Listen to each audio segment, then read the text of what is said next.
سمجھان والے سننے والے ہوں تو اللہ تعالیٰ کا ارشاد ہے دونوں کو نصیحت سے پیدا ہوتا ہے، کہنے والے کو بھی سننے والے کو بھی۔ اللہ تعالیٰ نے انسان کی خواہشات بہت رکھی ہے،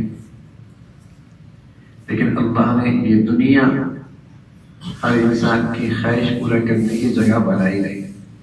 اس کے لیے اللہ نے ایک اور جہان بنایا ہے جہاں اس کی ہر خواہش پوری ہو۔ سڑک تنگ ہو اور گاڑیاں بہت ہوں تو اس کا پھر حل کیا ہوتا ہے؟ اس کا حل یہ کہ وہاں سگنل لگا دیا جاتا ہے کہ وہاں سے ہزاروں اور لاکھوں گاڑیاں بھی گزرے تو آپس میں نہ ٹکرائے۔ تو اللہ نے یہ دنیا کی سڑک بھی تنگ بنائی ہے، ہر انسان کی ہر چاہت اور ہر خواہش نہیں پورا ہو سکتی۔ اللہ نے اس کا حل کیا دیا؟ حل یہ دیا کہ مسلمانوں کو دین کا سگنل دے دیا کہ اگر اس دین کا سگنل کا خیال رکھے گا تو ان کی آپس کی زندگی کبھی نہیں ٹکرائے گی اور ان کی خواہشات کی زندگی میں کبھی ٹکراؤ نہیں آئے گا، اور پورے دنیا میں گھر سے لے کر پورے سوسائٹی میں انسانیت میں سلامتی بھی آئے گی، امن بھی آئے گا۔ لیکن اگر وہ سگنل گرا دیا جائے یا کوئی چوری کر لے، کیا کہیں گے؟ یہ لوگوں کی زندگیوں سے کھیل رہا ہے، اب لوگوں کا جان کا بھی نقصان ہوگا، مال کا بھی نقصان ہوگا۔ ایسا ہی ہے، سچ یہ ہے جس گھر میں اور جس معاشرے میں اور جس سوسائٹی میں دین کا سگنل گرا دیا جاتا ہے، نہ وہ گھر آپس میں محبتوں سے رہتا ہے، نہ وہ سوسائٹی آپس میں اتفاق سے رہتی ہے، نہ اس دنیا میں سلامتی رہتی ہے۔ اور آج بدقسمتی سے کچھ ایسا ہی ہے کہ انسان سے نہیں ٹکرا رہا بلکہ اس کے اغراض اور اس کی خواہشات آپس میں ٹکرا رہی ہیں۔ اس لیے کہ آج کے انسانیت کے ساتھ زیادتی اور ظلم یہ ہوا کہ ہر جگہ سے دین کا سگنل گرا دیا گیا۔ اگر کوئی چرسی سگنل اٹھا کے لے جائے تو ہم کہتے ہیں جان مال کا دشمن ہے، اور اگر کوئی گھر کا خود ہی گھر کا بڑا اور سوسائٹی کا بڑا اپنے معاشرے اور گھر سے دین کا سگنل گرا دے تو بتائیے اس نے اپنے اولاد کے ساتھ خیر خواہی کی یا زیادتی کی یا ناانصافی کی؟ تو جس طرح زندگی کے لیے پانی، ہوا، روشنی ضروری ہے، اس سے زیادہ زندگی کے لیے دین کی سگنل کی روشنی ضروری ہے۔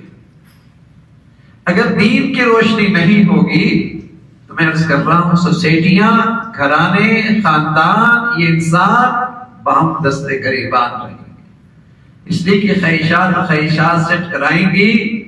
دنیا انسان میں خواہشات بہت، لیکن سڑک تنگ ہے نا دنیا کی، ہر ایک کی خواہش تو پوری نہیں ہو سکتی۔ وہ تو اللہ نے اور جہان بنایا ہے، تو اس کا حل یہ ہے کہ کہیں یہ رکے گا، کہیں یہ چلے گا، کہیں وہ رکے گا، کہیں یہ چلے گا، کہیں اس کا جذبہ پورا ہوگا، اسے صبر کرنا ہوگا، کہیں اسے شکر کرنا ہوگا، اسے صبر کرنا ہوگا، اور کہیں اسے شکر کرنا ہوگا، اسے صبر کرنا ہوگا۔ زندگی کی گاڑی خوشگوار گزرے گی۔ تو میرے عزیزو، اپنی زندگیاں اور اپنے بچوں کی زندگیاں اگر خوشگوار دیکھنا چاہتے ہیں تو دین کا سگنل روشن کرنا ہوگا۔ اگر اس کی روشنی کم ہوگی وہ تو پریشان ہوں گے، بڑے بھی پریشان رہیں گے، اور اولاد کے ساتھ یہی حق ہے۔ تو جس مقدس فضا میں ہم آئے ہیں، جہاں اللہ سے اور بہت کچھ مانگنا ہے، وہاں اللہ سے یہ دین کی پوری زندگی بھی مانگے، اپنے لیے، اپنے اولاد کے لیے، اور گڑ گڑا کے مانگے، اس لیے کہ یہ اللہ کے ہاں کوئی سستی چیز نہیں کہ بن مانگے مل جائے۔ أَنُلْزِمُكُمُوهَا وَأَنْتُمْ لَهَا كَارِهُونَ، تمہیں تو یہ دین کی زندگی پسند نہیں اور اللہ اس کو تمہارے گلے میں توق میں ڈال دے، ایسا نہیں ہوگا۔ یہ کوئی اتنی گری پڑی چیز نہیں کہ بن مانگے مل جائے اور بن چاہت کے مل جائے اور بن کوشش کے مل جائے، ایسی چیز نہیں ہے۔ دولت بن مانگے مل سکتی ہے۔ باپ مالدار تھا، باپ کے بڑھتے بیٹا مالدار ہو گیا۔ باپ جاگیردار تھا، اس کے بیٹا نالائق بیٹا ہے، لیکن مرتے ہی بیٹا جاگیردار ہو گیا۔ وہ مل سکتی ہے، لیکن دین ایسا نہیں ہے کہ باپ دیندار تھا تو بیٹا بھی دیندار ہو گیا۔ وہ ایسی چیز نہیں ہے۔ وہ تو جو جتنی چاہت دکھائے گا اور جتنے اس کے لیے طلب دکھائے گا اور جتنا اللہ سے وہ دولت مانگے گا، یہ دولت اسے ملتی ہے، یہ کوئی گری پڑی چیز نہیں ہے۔ تو اللہ کے اس در پہ جو سب سے بڑی چیز مانگنے کی ہے اور جو اللہ کے خزانے کی سب سے بڑی دولت ہے، وہ یہی ہدایت کی زندگی ہے۔ اسے اپنے لیے بھی مانگیے، اپنی اولاد کے لیے مانگیے اور پوری امت کے لیے بھی مانگیے۔ یہ اللہ کے خزانے کی سب سے بڑی دولت ہے، یہ مانگیے کہ گرا کے، یہ اللہ سے خوب مانگیے کہ اللہ یہ زندگی دے دے، اور اس زندگی سے آپ کی یہ دنیا کی زندگی بھی روشن ہوگی، یہ دنیا کی زندگی بھی خوشگوار ہوگی، اور خربوں سال کا کیریئر بھی آپ کا کامیاب ہوگا۔ اللہ تعالیٰ ہم سب کو نصیب فرمائے۔